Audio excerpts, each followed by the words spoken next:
Europe. Europe 1. Axel de Tarlet, la Deutsche Bank, la première banque allemande, traverse une nouvelle crise et change de patron. Oui, la banque, voilà un secteur où l'on peut faire la leçon aux Allemands, comme on dit. Alors, exemple de ce malaise avec la Deutsche Bank. En effet, c'est la première banque allemande qui avait décidé de partir jouer les traders à Wall Street et qui s'est récolté tous les mauvais morceaux aux États-Unis avec au bout du compte des amendes, des procès dans tous les sens à New York. La Deutsche Bank, c'est 7000 litiges en tout. Donc, stop, on arrête. Fini de jouer les cow-boys à Wall Street. Après 3 années de pertes d'affilée, le patron de la Deutsche Bank, qui était un Anglais, vient d'être débarqué et il est remplacé par un Allemand qui est issu de la banque de guichet à l'ancienne. Banque de guichet. Voilà, la banque de détail où on prête aux PME, aux artisans, etc.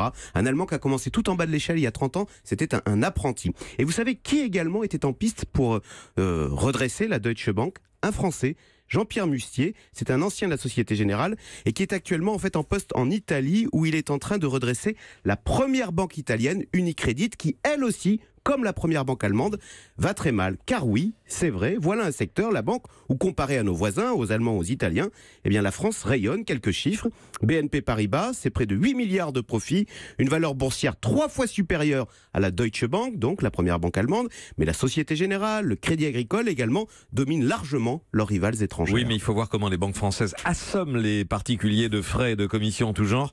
Est-ce que c'est vraiment un bon modèle? Alors, c'est vrai que les tarifs bancaires augmentent, mais contrairement à ce qu'on croit, c'est absolument pas la clé du succès des banques françaises. Si vous regardez la banque de détail en France, c'est à peine 15% de l'activité de BNP Paribas qui affiche en fait un profil très diversifié, présent dans tous les métiers et dans de très nombreux pays.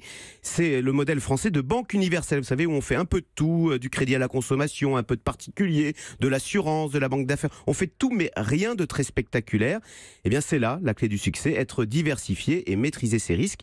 Et ça marche. Écoutez, du coup, en France, contrairement à nos voisins, on n'est pas obligé d'appeler le contribuable à la rescousse pour venir sauver des banques. Vous savez qu'en Italie, l'an dernier, l'État a dû mobiliser 17 milliards d'euros pour sauver 2 de ces banques. Europe. Europe 1.